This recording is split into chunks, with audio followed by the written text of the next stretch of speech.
Vision does not allow you to live by what you don't have. It takes you beyond that. You begin to believe in things that you have no money to pay for. Vision chooses your life. It tells you what kind of life you're supposed to end up living. And so it chooses what kind of lifestyle you begin living right now. Vision dictates everything. People who have no vision in their lives, they throw off restraint. They throw off self-control. They have no idea. Vision chooses your life's plan. It tells you what to plan for your life, how to plan your living. And next, vision dictates your values. Very important. When you know what you were born to do, it dictates how you should behave and what kind of standards you should live by. Right away, it changes everything. Buy the tape and get the book. Vision clarifies purpose. It gives direction to the leader, and it empowers the leader beyond his assets or her assets. Very important. Vision clarifies purpose. In other words, purpose is what you were born to do. Vision gives it clarity. And then vision also empowers you to know the direction you're supposed to go in and your assets. It goes beyond your assets. In other words, vision does not allow you to live by what you don't have. It takes you beyond that. You begin to believe in things that you have no money to pay for. And that's important.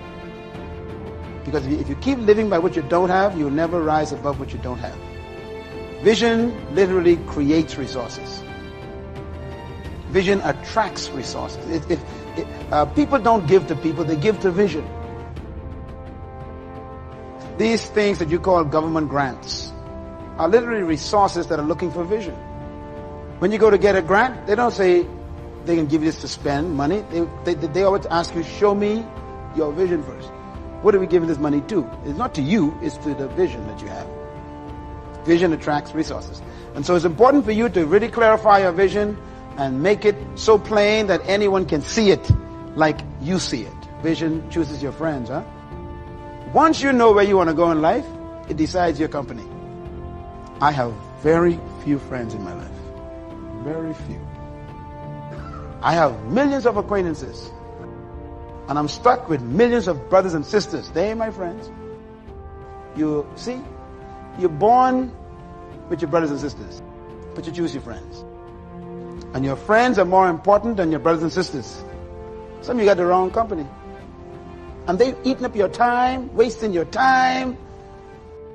These people are distractions. Pessimism, the deadly disease of always looking on the bad side, the problem side, the difficult side, checking all the reasons why it can't be done. The poor pessimist leads an ugly life. He doesn't try to figure out what's right. He tries to figure out what's wrong. He doesn't look for virtue. He looks for faults. And when he finds them, he's delighted. How ugly. And this is the poor guy, right, who rushes up, takes such leave of his senses. This guy rushes up and he says, I've got 5 good reasons why it won't work. He's so dumb he doesn't know all he needs 1. He's got 5. You've got to be on the lookout. At the end of every week, end of every month, you've got to check, make sure you're not spending major time on minor things. A friend is anyone who is willing, committed, and can help you get to your destiny. So if you want to be great, don't keep company with small-minded people. If you want to be a success, stay away from failures.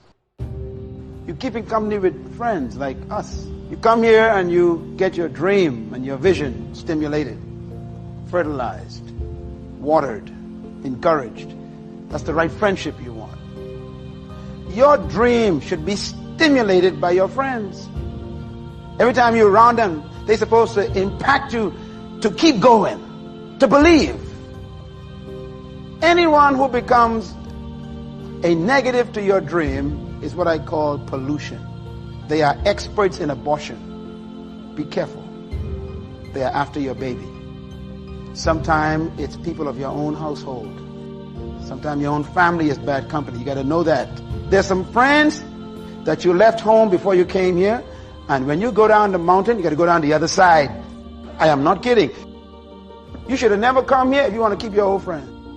Write this down. You can outgrow your friends.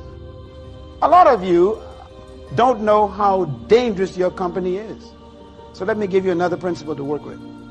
If in your group that you call your friends, if you are the smartest one in the group, it's time to leave the group. If they always asking you the questions, you may think that's great. That's bad.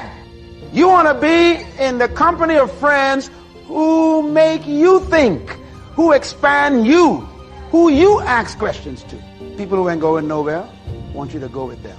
That's why they don't want you to leave the group. Because folks who ain't doing nothing want you to do it with them. So they say, oh, you're going to join that other group, huh? You're going to abandon us, huh? Absolutely yes. There are some friends who I grew up with right here in this island. I'm talking about 40 years ago. And they are still sitting under the same tree, playing on the same domino board with the same dominoes. I can still find them. And you got friends like that too? Vision chooses your friends. Not over till I win. Not over till I get through. It's not over till I get over. Not over till I get what I want. Door can't open today, look out. I'm going to come back and take the hinges off. That's how you got to do that. But what I've come to appreciate when you're working on changing your life, changing some bad habit, getting out of addictive situations or relationships, or working to build a dream or making a difference in our society, or learning something that's very challenging. Here's what I realize, ladies and gentlemen, and develop a great deal of respect for. It's hard. The best advice I can give you came from a wealthy friend of mine who said, if it's hard, do it hard. Just get it done. Easy is not an option. It's hard living. Life is hard. See, it's hard when you are 49 years old, been working on a job for 17 years, and they come in and tell you you're finished and give you 1 week severance pay. And you got to start all over again. It's hard when you're married and raising children and your children are crawling and your husband dies unexpectedly. It's hard handling just the tragedies of life. It's hard when you're working on something and you put everything you have in it and it doesn't work out. You lose your money and other people's money. It's hard. It was rough when I lost my job and I could not find a job. It was humiliating and embarrassing, borrowing money, and then I couldn't pay the money back when I told them I would. That's rough.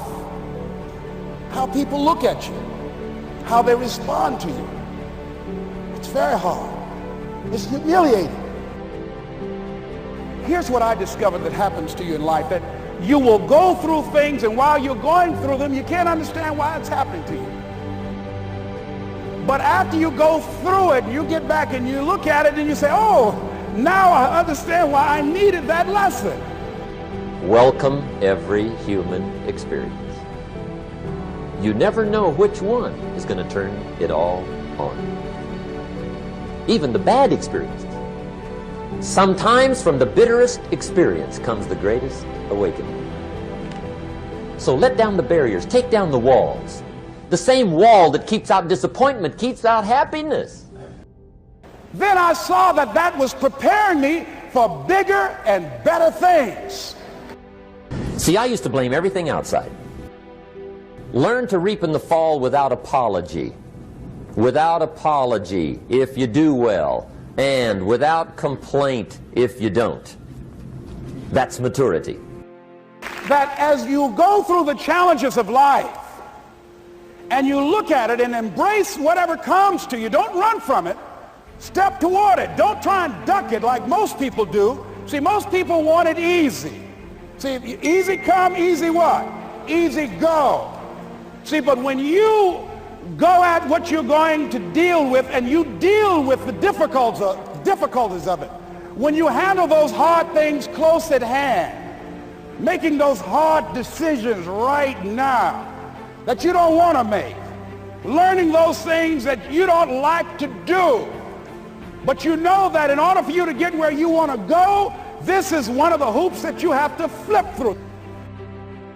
You got to take care of what you start. You have to work at it every day. You have to plan.